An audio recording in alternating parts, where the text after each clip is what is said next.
आज जिस मकसद में से मैं यहाँ आया हूँ वो कोई छुपी हुई बात नहीं है।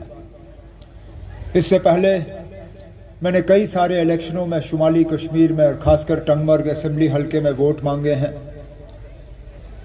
चाहे वो असेंबली के लिए हो, चाहे वो पार्लियामेंट के लिए हो, चाहे वो उस वक्त अब्दुल रशीद शाहीन के लिए, शरीफुद्दीन शारिक के लिए, मोहम्मद अकबर लोन साहब के लिए।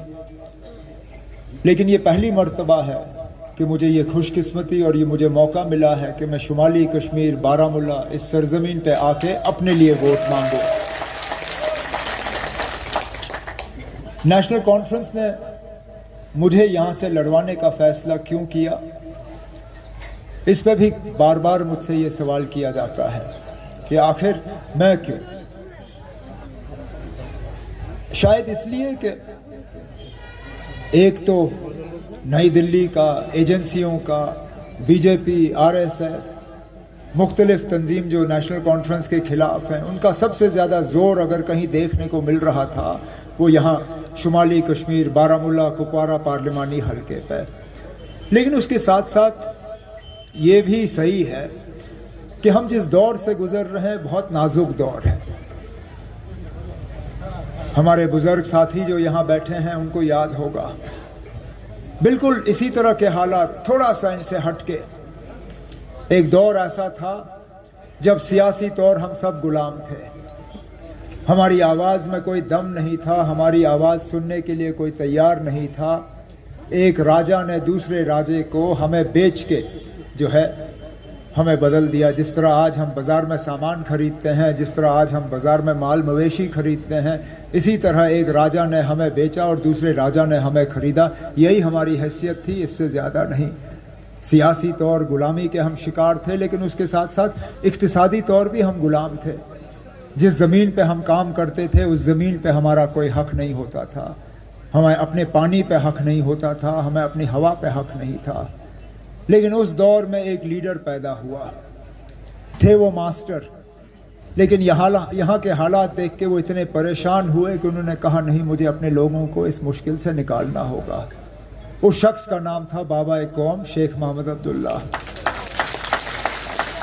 पहले तो उन्होंने हमें सियासी गुलामी से आज़ादी दी। जब यहाँ जमहूरियत कायम हुई, हमारी आवाज़ में एक दम आया, हमें वोट का हक़ मिला।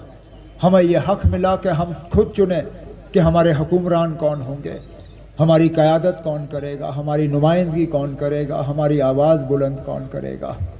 लेकिन उसके साथ साथ शेर कश्मीर ये भी जानते थे कि सिर्फ सियासी गुलामी ख़त्म करके यहाँ लोगों का मुस्तकबिल नहीं बदलेगा। यहाँ लोग ज़ैलदारी के शिकार थे, जगदारी के शिकार थे, ज़मींदारी के शिकार थे। उस दौर में बाबा कौम ने कहा कि मैं अपने लोगों को इस चीज़ में से निकालूंगा। मुझसे अक्सर बेशतर मीडिया वाले पूछते हैं कि मुझे बताओ 370 ने यहाँ के लोगों को क्या दिया। और मैं कहता हूँ ठीक है, अगर आप समझना चाहते हो तो समझो। बाकी मुल्क में अगर स्कूल हैं तो यहाँ पे भी हैं, हम मानते हैं। बाकी मुल्क में अगर अस्पताल हैं तो यहाँ पे भी हैं। बाकी मुल्क में अगर सड़कें हैं तो यहाँ पे भी हैं। बाकी मुल्क में अगर कॉलेज और यूनिवर्सिटी है तो यहाँ पे भी है। अगर बाकी मुल्क में टूरिस्ट आता है तो टूरिस्ट यहाँ पे भी आता है। लेकिन एक बहुत बड़ा फ़र्क है बाकी मुल्क में और यहाँ में। यहाँ पे कलम के एक दस्तखत से बाबा कौम ने यहाँ के लोगों को ज़मीन के मालिकाना हक दिए, एक डबल पैसा मुआवजा लिए बिना। और इस तरह का आप बैठो, अब आप मत उठो, मत उठो, आप मत उठो, बैठो नीचे, नीचे बैठो। मुझे फिर जो बोलना होता है मुझे याद नहीं रहता। बैठो, अब आप खड़े नहीं होना। कलम के एक दस्तखत से बिना एक डबल पैसा मुआवजा लिए यहाँ के लोगों को जमीन का मालिकाना हक मिला। इस तरह का मिसाल जो है इस पूरे मुल्क में और कहीं नहीं है। आज दोबारा हमें उस गुलामी के दौर के तरफ धकेला जा रहा है जहां सियासी तौर भी हमारी आवाज़ जो है वो दबाई जा रही है। 2018 के बाद हमें यहां अपनी हुकूमत नहीं थी।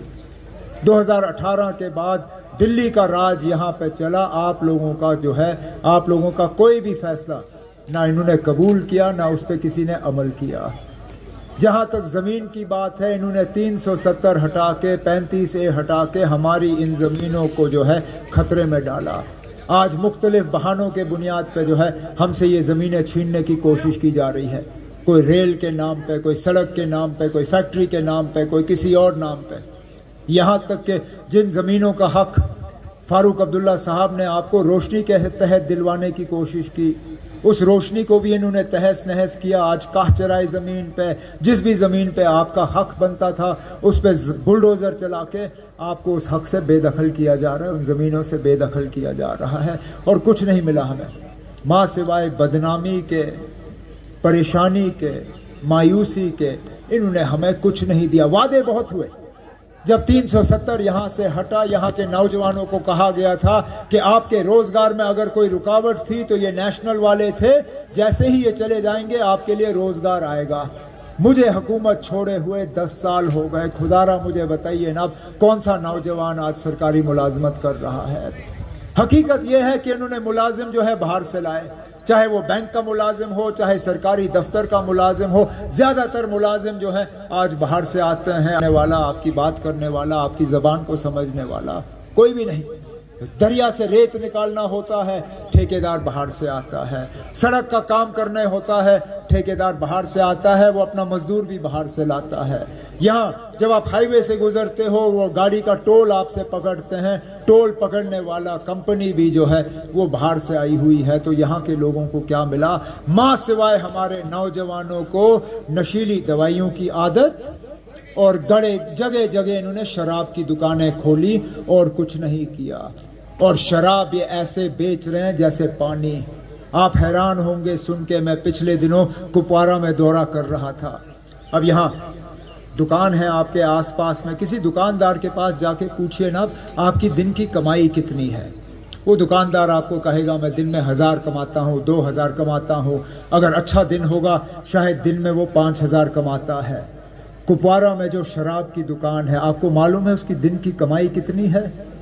3 سے 4 لاکھ روپے. مہینے میں وہ شراب جو ہے 1 کروڑ روپے کی بیچتا ہے. ہمیں کالج نہیں ملے, ہمیں اسکول نہیں ملے, ہمیں ہسپتال نہیں ملے, ہمیں نوکریاں نہیں ملی, ہمارا کوئی نیا ہوٹل نہیں کھلا, ہمارا کوئی نیا کارخانہ نہیں بنا, کوئی نئی فیکٹری نہیں آئی. لیکن شراب کی دکانیں جو ہیں انہوں نے جگہ جگہ کھولی, اور پھر کہتے ہیں یہاں لوگ بڑے مطمئن ہیں, بڑے خوش ہیں, یہاں لوگوں کو کوئی پریشانی نہیں ہے. پریشانی کے علاوہ ہمیں ملا کیا؟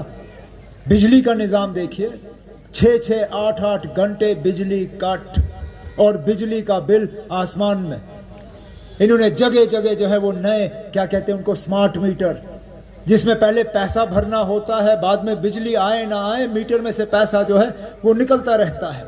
آج کم سے کم بجلی کا بل جو ہے دیہات کے علاقوں میں مہینے کا 1640 روپے. میرے دور حکومت میں بجلی کا بل 200, 250, 300, 350 سے زیادہ نہیں. آج 1640 روپے کم سے کم. ایک بلب لگاؤ تو 1640 روپے کا آپ کا بل. بجلی کا ٹیکس, پانی کا ٹیکس, سب چیز. اور پھر یہ کہتے ہیں انہوں نے ہمیں خوشحال کیا, ایک نیا جموں کشمیر بنایا. تبھی تو ہم تباہی اور بربادی کے طرف جا رہے ہیں. ان نوجوانوں سے پوچھیں کتنی سختی کا سامنا ان کو کرنا پڑتا ہے. ویریفیکیشن کے نام پہ ان کو پاسپورٹ نہیں ملتا, ویریفیکیشن کے نام پہ ان کو نوکری نہیں ملتی, ویریفیکیشن کے نام پہ ان کو بینک کا لون نہیں ملتا. یہ جائیں تو جائیں کہاں؟ اور ان کا کوئی قصور نہیں ہے. یہ کہا جاتا ہے ان کو,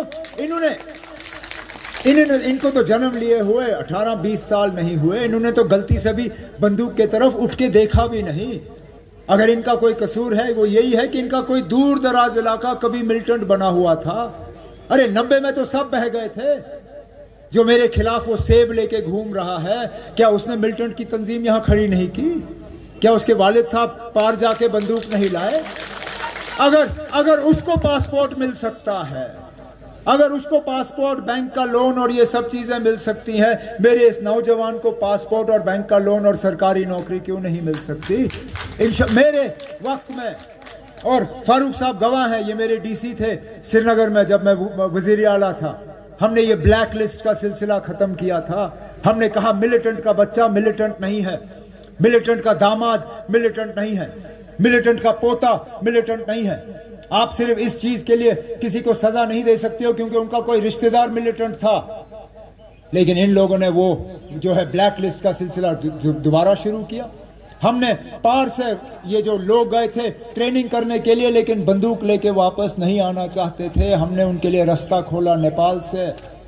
देखिए ना, अब जब हम बात करते हैं तो एक फर्द के लिए नहीं करते, जब हम कोई काम करते हैं तो एक के लिए नहीं करते, हम जब करते हैं तो सबके लिए करते हैं। हमने जब यहाँ नए एडमिनिस्ट्रेटिव यूनिट खोले, जब हमने यहाँ ब्लॉक बनाए, तहसीलें बनाई, न्यायपतें कायम की, वो किसी एक को फायदा पहुंचाने के लिए नहीं था, वो पूरे कौम को फायदा पहुंचाने के लिए था। आज हजारों की तादाद में नौजवान जो है वो जेल में दर बदर की ठोकरें खा रहे हैं।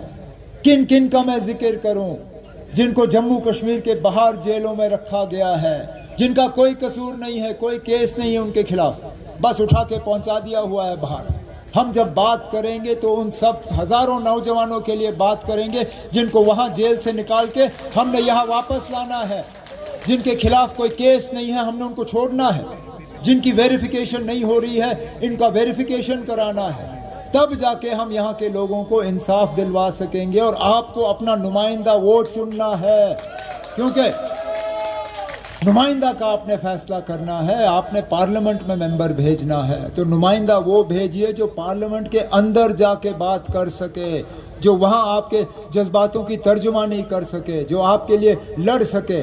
और इस लड़ाई में, जिस लड़ाई का जिक्र सदोत्रा साहब ने किया, जिस लड़ाई का जिक्र मोंगा साहब ने किया, जिस लड़ाई का जिक्र फारूक शाह साहब ने और शौकत मीर साहब ने किया, इस लड़ाई में ये लड़ाई हम अकेले नहीं लड़ सकते।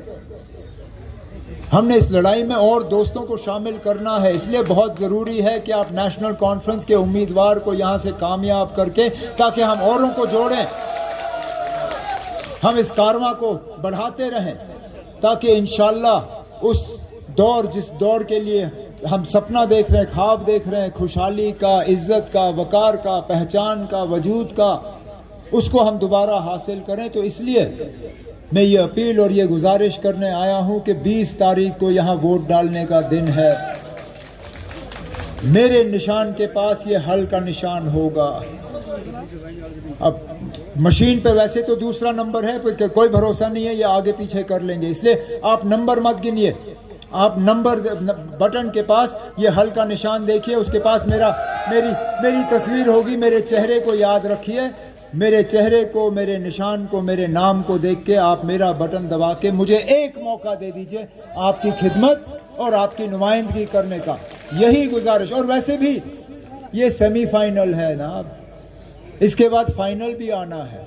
आज तो आप पार्लियामेंट का नुमाइंदा चुन रहे हो, लेकिन जुलाई अगस्त में आपको अपना एमएलए बनाना होगा, इंशाल्लाह अपना मिनिस्टर बनाना होगा। अगर आप अपने एमएलए को जो है मदद करना चाहते हो तो मेहरबानी करके इस इलेक्शन में आप मुझे कामयाब करके यहाँ से भेज दीजिए, ताकि मैं, फारूक साहब, शौकत साहब, मेरे बाकी साथी जो हैं आपकी खिदमत करें और इस इलाके को जो है ऊपर उठाएं। यही मेरी